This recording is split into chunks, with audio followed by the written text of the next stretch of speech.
मैयानि गसाइगावआव जानाय जाथायखौ लानानैहाय दिनै इउपिपिएलनि नेहाथारि राजु नार्जारि सारा बाहाय बिजिर खालामहोदों आरो राजु नार्जारि सारा बाहाय बिजिर होनानै माखासे बाथ्राखौ बुंथिनानै होबाय आरो सोर गुन्दाफ्रा बे खामानिखौ मावदों जाथाया बोरै जाया बिथाङा दिनै डिटेल थांनानै जायगायाव स्पटआव बिजिर खालामनानै बे दिनै डिटेल बाथ्राखौ मिथिबाय आरो बिथाङा दिनै मिडियानि गेजेराव बुंथिनानै होदों जे इमिडियेट बिनि सायाव एक्सन लानाय जासिगोन बेखौ आयेनारिबो एक्सन लानाय जासिगोन बियो जाय पार्टिनि जायाथों मानो खिन्थु दिनै जेनाखि सान्थि लाबोबाय आरो बे सान्थिखौ दिनै बंग खालामनो नागिरदों सिफायनो नागिरदों स' बेनिखायनो बिनि सायाव बियो दुखु मोननाय फोरमायदों आरो बे जाथायखौ सोर मावा बेखौ बियो दुखु मोनदों आरो नोंथांमोननि गेजेरावहाय बियो दिनै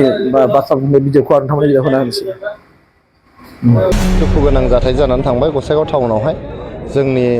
बेहाय बाजार कमिटिनि जे दखानफोर दङ बे दखानफोरखौ लानानै एसे सिलाय बिलाय जादोंमोन सानै मानसिनि गेजेरावहाय दावराव दावसि जादोंमोन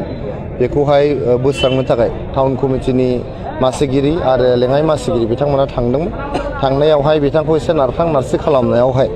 माखासे सेंग्राफ्रा माने रायजो राजाखौ बुग्लुं बुसि खालामदों बेयो जोबोद दुखु गोनां जादों जोंनि बड'लेण्ड ओनसोलाव बे गोजोन जे थासारि जों सोरजिनो हादों बिटिआर सुक्ति जानायनि उनाव प्रमद बर' सारनि दैदेननायनि उनाव दिनै जे बेवहाय सान्थि फैदों बे सान्थिखौ सिफायनो थाखाय माखासे सक्तिया नाजाबाय थादों जों बे सक्तिखौहाय जों लाय होनाय नङा बेबायदि जोंनि टाउननि गेजेराव गुन्दागिरि बेबायदि दादागिरि मानसि बुग्लुं बुसि खालामनायखौ जों सयज' खालामनाय नङा दा जोङो जिहेतु रायजोफ्रा डिमान्ड खालामदों बे जोंनि गसाइगाव टाउन कमिटिखौ सिफायनानै होनांगौ आरो गोदान कमिटि दानांगौ होननानै जोङो रायजोनि दाबिखौहाय आं दिनै नाजावनानै आङो बेखौ चिफ सारनिसिम लांगोन आरो नोंथांमोना दिनै बेलासि बा गाबोन फुंनि गेजेरावनो माबा मोनसे एक्सन बेखौ नोंथांमोना नुनो मोनगोन अफिसियेल प्रसिडिउरनिल' बाखि थागोन टाउन कमिटिया रायजोनि थाखायसो जायो रायजोखौ सेवा खालामनो थाखायसो जायो टाउन कमिटिया दा रायजोखौ सेवा खालामनो हायाबा रायजोआ जुदि लुबैयाबा बे टाउन कमिटिखौ बे टाउन कमिटिनि थानायनि जेबो ओंथि गैया बेनि थाखायनो रायजोनि दाबिखौ मानिनानै जोङो नैबे गसाइगाव टाउन कमिटिनि सायाव एक्सनखौ लानाय जासिगोन सयजनल' नङा बेखौ पुलिस बिफाना संदानगासिनो दङ आरो जायफोर बे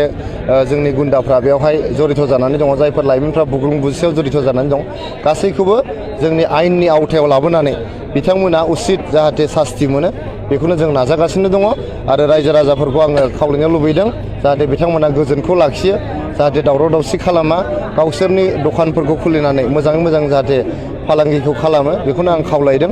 जोंनि जेखिनि सरकारनिफ्राय मावनांगौ दं बेखौ जों गासिबो मावजोबगोन दा टाउन कमिटि गसाइगाव टाउन कमिटिनि न'फोरा जोबोद लेथ्रा जालांबाय बे टाउन कमिटिनि न'फोरखौ होनायावहाय गोबां खेलिमेलि जादों सोरनियावबा माने बेबायदिनो गोबां बिबांनि रांबो लादों होननानै जों खोनादों बेसेबां सैथो बेसेबां नंखाय जों बेखौ मिथिया खिन्थु टाउन कमिटिनि रुमफोर एलकेसन खालामनायाव इलिगेल जादों आरो बेबायदि सिस्टेमेटिक जायाखै होननानै जों दिनैहाय मिथिनो मोन्दों बेफोरखौ जोङो इयुनावहाय गासिबो सिस्टेमेटिक खालामनानै होनो जों नाजालांगोन।